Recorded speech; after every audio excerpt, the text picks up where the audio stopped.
Hola y bienvenidos a mi canal. Antes de comenzar este vídeo quiero recordarles de que este es un canal totalmente dedicado a la historia. Cada contenido que yo hago lo hago con el mayor de los respetos y mucho amor posible. Todo lo demás que se pueda generar es mera coincidencia. No es mi intención generar ningún tipo de suspicacia. Espero que este vídeo que hago con mucho amor les guste mucho. Salvador Allende, el primer y único presidente socialista de Chile. Antes de comenzar esta biografía, quiero recordarles de que este es un canal en donde se hace contenido histórico. No es mi intención generar ningún tipo de suspicacia ni ofender a nadie. Esto es historia y digamos que yo admito que siento cierto miedo al hacer esta biografía porque hasta el día de hoy en mi país, Chile, se genera la controversia con respecto a la labor que tuvo Salvador Allende como presidente y como persona propiamente tal. Muchos están a favor, otros están en contra. Esto es algo que está pasando hace más de 40 años y yo la verdad solamente quiero hacer esta biografía con el mayor de los respetos, con el mayor amor posible, para no generar ningún tipo de suspicacia, pero también quiero que se respete directamente a personas que están a favor de Salvador Allende. Salvador Guillermo Allende Gossens nació el 26 de junio de 1908 en la Capitanía General de Santiago de Chile. Sus padres fueron Salvador Allende Castro, de ascendencia vasca, por sus antepasados que llegaron durante el siglo XVII a radicarse en Chile y que fueron muy populares en gran parte de la mitad del siglo XIX. Su madre fue Laura Gossens Uribe, de ascendencia de inmigrantes belgas, y fue el menor de 6 hermanos. Los primeros años de vida de Salvador Allende los pasó en la ciudad de Tacna, en Perú, siendo que la familia Allende, como es una familia de clase muy acomodada, los padres viajaban mucho. Entonces, a Salvador Allende, al llegar a la adolescencia, se inició en la sección preparatoria del Liceo de Tacna, dirigido por el profesor Julio Ángulo. Se contaba en su época que Salvador se mostraba como un niño travieso, enérgico, que lo cuenta principalmente Zoila Rosa Ovalle, la mamá Rosa, como le decían, que era la niñera de los niños Allende, y que obviamente ella le puso el apodo de Chichito, o el pequeño Allende, o le decía Salvadorcito, y que al final quedó como Chicho Allende.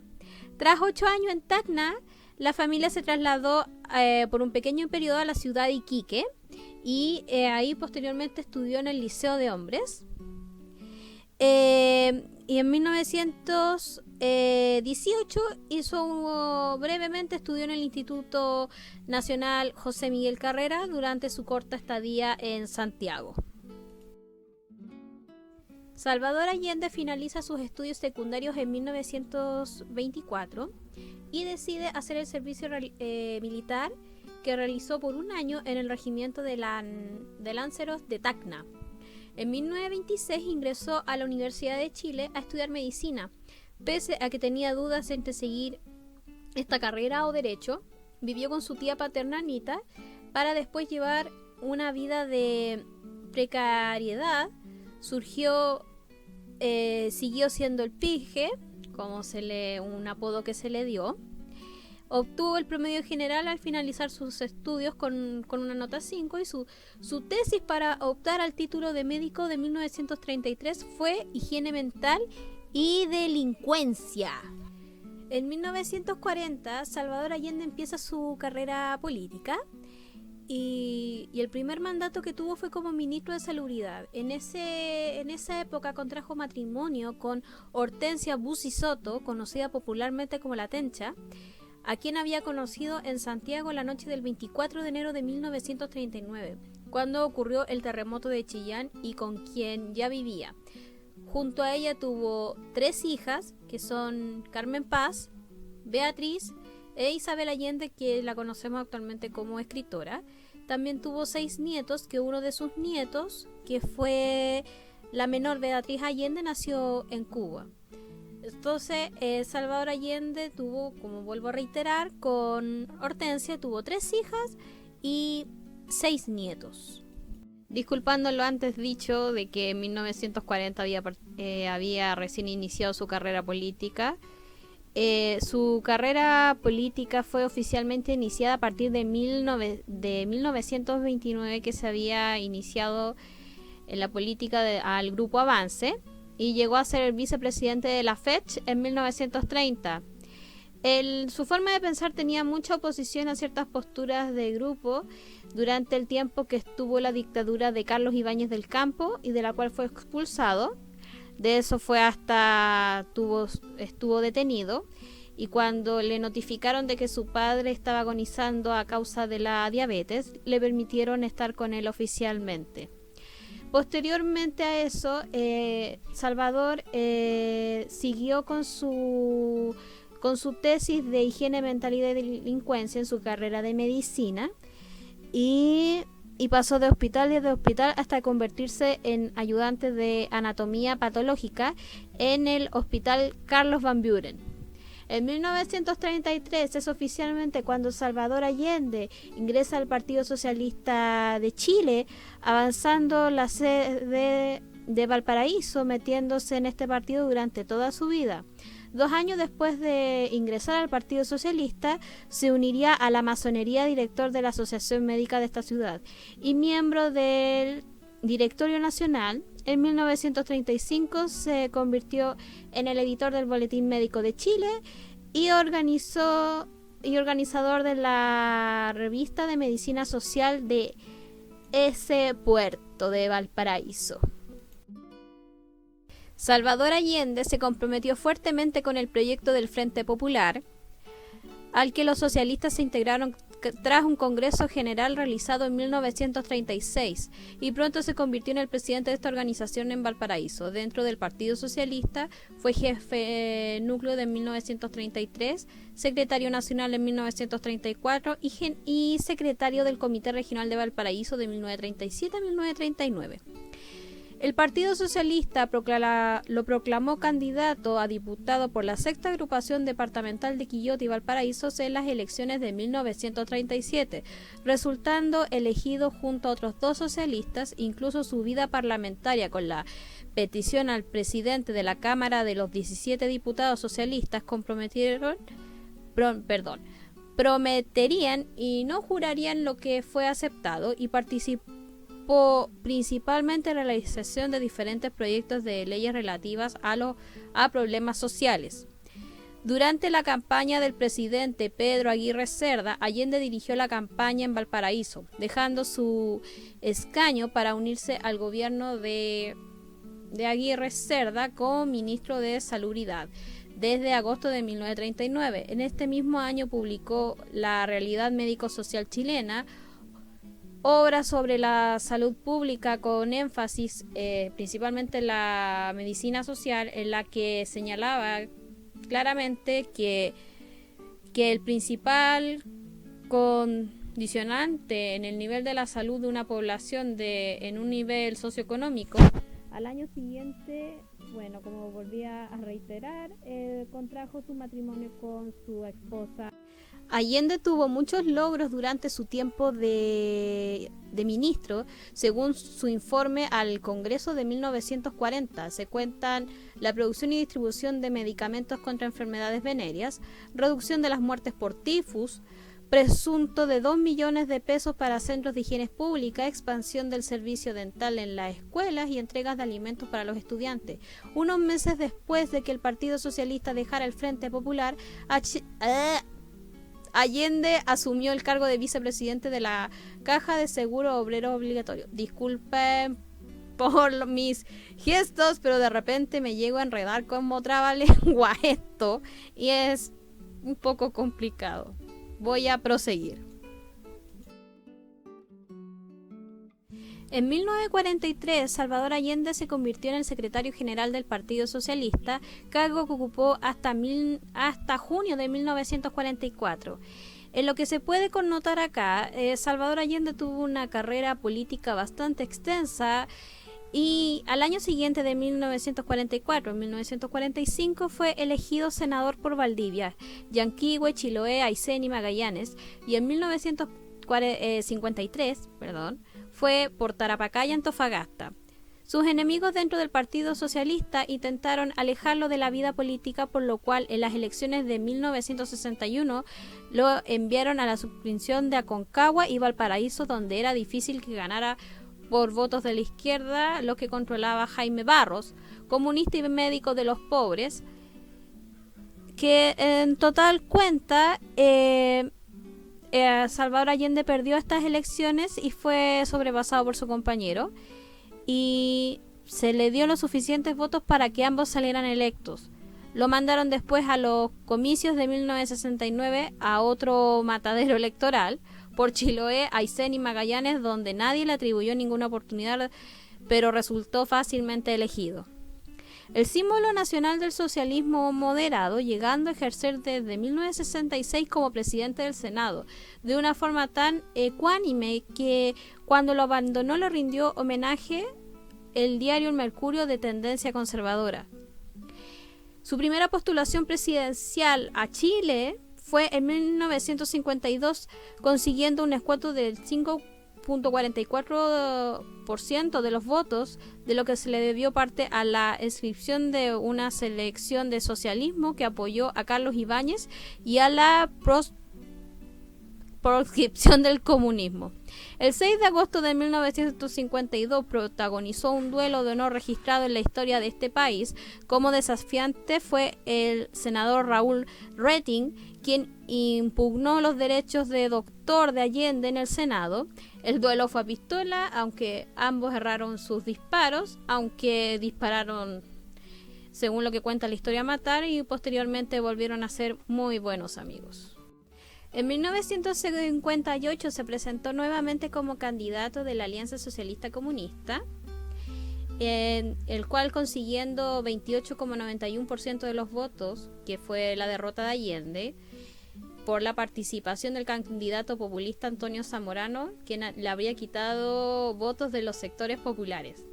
Se postuló por tercera vez a la presidencia en 1964, representando a la FRAP. La elección tuvo en este debate a Salvador Allende junto con Eduardo Frei Montalva, el cual salió presidente, y bueno, terminó ganando Eduardo Frei Montalva en ese tiempo en las elecciones. Y su primera, y se presentó por cuarta vez para las elecciones presidenciales de 1970, el cual salió electo presidente de la República de Chile. Bueno, antes de proseguir, la información es bastante larga, así que lo voy a hacer así. Oficialmente, Salvador Allende es elegido presidente electo de la República de Chile el 3 de noviembre de 1970, aunque se cuenta la historia de que su elección no fue nada fácil, sabiendo de que tuvo unos 3 fracasos antes y de que hubo hasta manifestaciones de violencia tanto a favor como en contra de Allende. El hecho de que él haya salido el primer presidente socialista de Chile, hubo una celebración muy grande tanto del Frente Popular como del pueblo de Chile, porque también era como un cambio a lo que se habían hecho de otros presidentes anteriores, a lo que iba a empezar lo que era el Partido Socialista propiamente tal, con este presidente que ya era oficialmente Salvador Allende. La cabeza económica del gobierno de Salvador Allende fue Pedro Buchkovich, que llevaría a cabo el plan de transición del capitalismo al socialismo. El plan de la Unidad Popular para llegar a lo que era el socialismo, se decía la chilena, consistía en los siguientes puntos. 1. Estabilizar de las áreas claves de la economía. La nacionalización de la minería del cobre, aceleración de la reforma agraria, congelamiento de los precios de las mercancías, aumento de los salarios de todos los trabajadores pagándolos con emisión de billetes, modificación con un clima de euforia económica de la Constitución y la creación de una Cámara única. Una de las grandes reformas más grandes de Salvador Allende fue la nacionalización del cobre, que fue la ley 17.450 promulgada el 15 de julio por unanimidad. La ley consistía de que el cobre tenía que ser 100% chileno y esto provocó que empresas como Anaconda y Kennecott no recibieran un solo peso. Entonces esto terminó debiéndole cifras millonarias al gobierno de Chile. En un discurso en una visita de Nueva York, en 1972 marcó una reunión ante las Naciones Unidas. Allende respaldaba que la nacionalización del cobre, argumentando que las empresas mineras norteamericanas Kennecott y Anaconda habían obtenido grandes cifras millonarias en las últimas décadas, superando los $4.000 millones en las últimas décadas. Esto provocó las acciones de que motivarían al entonces presidente de Estados Unidos, Richard Nixon, y su secretario de Estado, Henry Kissinger, a promover un boicot contra el gobierno de Salvador Allende, negándole todo crédito externo. Ya para 1971 aparecerían los primeros problemas económicos a nivel país. La política monetaria se descontrola al crecer en un 124% el crédito del sector público. Cae el nivel de reservas internacionales de $394 millones entre 1970 a 1971. Para enfrentar los problemas económicos que estaba atravesando Chile, se creó la famosa JAP, que significa Juntas de Abastecimientos y Precios, que repartía canastas de mercaderías de acuerdo a las necesidades reales de las familias. Junto con ello se creó a finales de 1972 la Secretaría Nacional de Distribución, que centralizaría el comercio mayorista. Estos anuncios aumentaron el problema, puesto que las familias se trataron de aprovisionar de todo producto de consumo para enfrentar el futuro racionamiento. Las últimas instituciones resultaron ineficaces por sí mismas, pues no existía la infraestructura necesaria para aplicar aquel sistema de racionamiento. Salvador Allende, tratando de buscar todos los medios posibles para poder apaciguar lo que se venía con mucha fuerza, se produjeron en marzo de 1973 unas elecciones parlamentarias. La oposición agrupada de la CODE, Confederación de la Democracia, deseaba obtener 2/3 del Congreso. Si lo lograba, podía emitir una acusación constitucional en contra de Allende y destruirlo a la presidencia. Pero la UP logró el 43,5% de los votos y la CODE el 54,6% de los partidos de la Unidad Popular. Al presentarse una lista única, consiguieron aumentar su representación de 3 diputados y un senador. Allende, buscando también varias soluciones ante la crisis, intentó un acercamiento con la democracia cristiana que no fructificó para nada. Ya cada vez habiendo más manifestaciones, cada vez volcándose todo en contra de Salvador Allende, por más que intentó buscar alguna solución que, digamos, pudiera ser bueno para el país, no lo consiguió, no tuvo la ayuda suficiente, hasta que el 11 de septiembre de 1973 ocurre uno de los mayores golpes al Estado de la República de Chile. A las 4 de la tarde del 10 de septiembre zarpa la escuadra tal y como estaba previsto, ya que se debía participar en unas maniobras navales internacionales. Mientras tanto, el ejército se acuarteló, dando como razón el probable desafuero de Altamirano y Garretón, que explicó el general de ese entonces, Augusto Pinochet, al ministro de Defensa, Orlando Letelier, podría causar disturbios. En la madrugada del 11 de septiembre, la escuadra regresa a Valparaíso y las Fuerzas Armadas tomaron la ciudad. Se le comunicó al presidente Allende por teléfono que la infantería de Marina estaba en las calles y habría comenzado a tomar posiciones de combate. Allende, que se encontraba en su residencia de Tomás Moro, pidió comunicarse con el entonces general Augusto Pinochet y a Ley, pero eran inubicables. A esto de las 7 de la mañana, Allende en su auto Fiat 125 y el GAP con un grupo de amigos personales se enfilaron hacia el Palacio de la Moneda, llegando 20 minutos después. Allende cargaba un fusil AK-47 y el GAP ingresó al Palacio de Gobierno con 2 ametralladoras y 3 lanzagranadas RPG-7, además de sus armas personales. Paralelamente, Augusto Pinochet llegó al comando de telecomunicaciones, se organizó las redes de comunicaciones con las demás ramas de las Fuerzas Armadas, especialmente con Ley, que se encontraba en la Academia de Guerra Aérea con Patricio Carvajal, quien sería el coordinador del golpe de Estado. Sepúlveda, director general de Carabineros, llegó a La Moneda y le aseguró que Carabineros seguía fiel al gobierno de la Unidad Popular, ignorando que Carabineros estaba controlado por los generales Mendoza y Jován.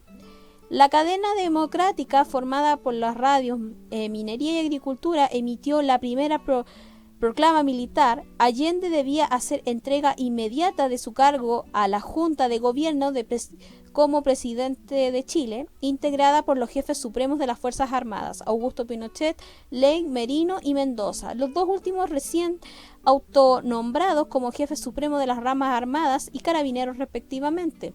Se le dio al presidente Allende un ultimátum de que si no desalojaba el Palacio de la Moneda antes de las 11 de la mañana sería atacada por tierra y aire. Carabineros retiró sus tanquerías y el personal apostó frente al Palacio de Gobierno.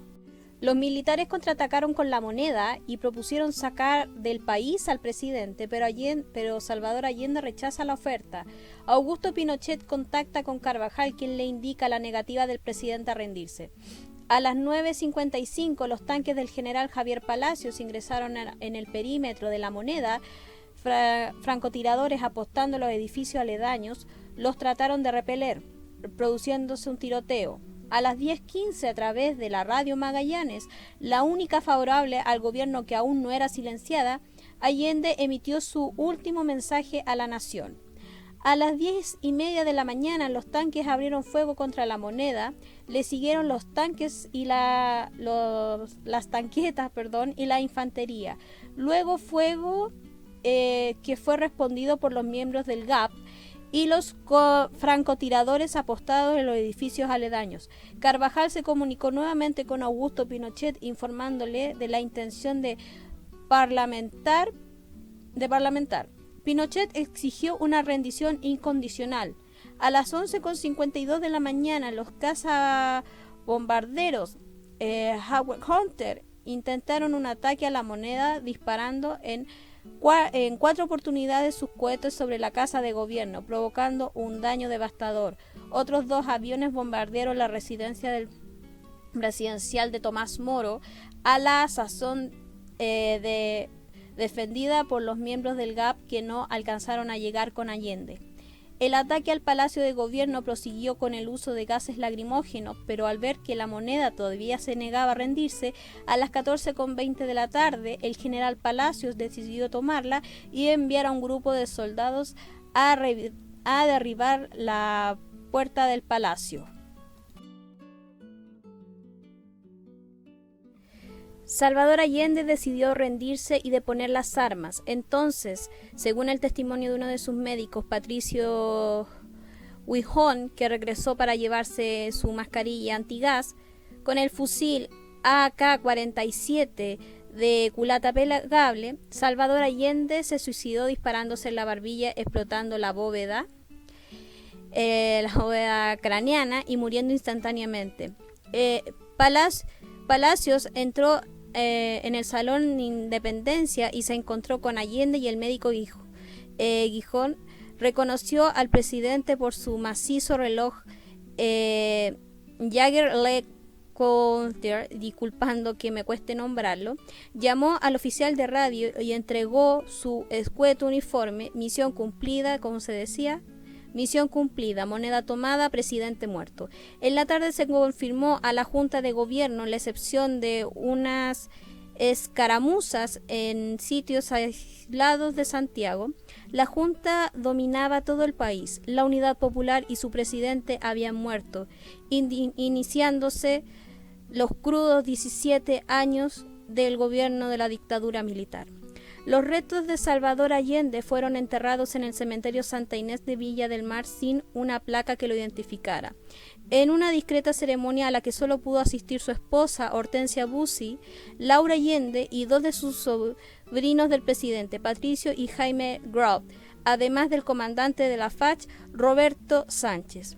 Casi 18 años después, el 4 de septiembre de 1990, por órdenes del presidente Patricio Aylwin, el funeral de Salvador Allende recibió un nuevo funeral, pero esta vez fue masivo y con los honores de Estado que le correspondían como exmandatario de la República de Chile. En primer lugar, pido las disculpas si tal vez no agregué más información, pero la verdad, yo revisando todo tipo de páginas, viendo información de Salvador Allende, era bastante, sobre todo sobre el gobierno, sobre su gobierno, sobre su vida, sobre lo que pasó, dictadura militar. También quiero agregar de que la verdad partí con miedo haciendo esta biografía, pero ahora me siento extremadamente orgullosa de haber hecho la biografía para poder conmemorar, para poder darle mis respetos a este presidente que trató de hacer todo lo posible por su país, pero lamentablemente hubieron terceros que le boicotearon su gobierno y él solamente trató de hacerlo mejor siguiendo modelos en esa época, modelos de Cuba, que en ese momento lo estaba liderando Fidel Castro. Para mí, en opinión personal, para mí fue un presidente magnífico. No solamente intentó un mejor país, pero lamentablemente la dictadura militar, los militares, le boicotearon todos los sueños y los planes que tenía Salvador Allende, gobiernos de otros países también. Creo que la figura de Allende debiese ser más reconocida. Les voy a contar también esta anécdota por parte mía. Digamos una anécdota. Yo soy nacida bajo la dictadura militar. Yo nací en el año 87. Mi familia sufrió durante el gobierno de la dictadura militar. Para mí Augusto Pinochet no es un presidente y no es mi general tampoco. Es para mí una marioneta que, digamos, boicoteó contra la honra sobre este gran presidente que tuvo nuestro país, y que puedo decir de que a mí me dijeron que no hiciera esta biografía porque podría generar problemas y cosas así por el estilo. Yo revisé las informaciones de páginas oficiales, no tengo miedo, soy nieta y sobrina nieta de torturados políticos, a mucho orgullo, y me siento extremadamente feliz. Me siento orgullosa de haber hecho esta biografía. También quiero darle mis respetos a todos los familiares de detenidos desaparecidos, a cada detenido desaparecido, a cada torturado político que tiene Chile actualmente, y que lamentablemente hay personas que se lo toman como muy a mal. Puedo decir eso, es mi opinión personal. Y que espero de que esta biografía, que la hice con todo el amor del mundo, de verdad que fue una biografía muy extensa y muy, como decimos los chilenos, muy cotota. Me costó realmente hacerla, y puedo decir con esto de que, vuelvo a reiterar, una biografía que de verdad merecía sus respetos, y que espero de corazón de que esta biografía les haya gustado mucho, y nos veremos en un próximo vídeo. Como decía, pero voy a decir estas palabras antes de oficialmente despedirme. Viva Chile, viva Salvador Allende. Y nos estaremos viendo, oficialmente sí, en un próximo vídeo. Hasta pronto.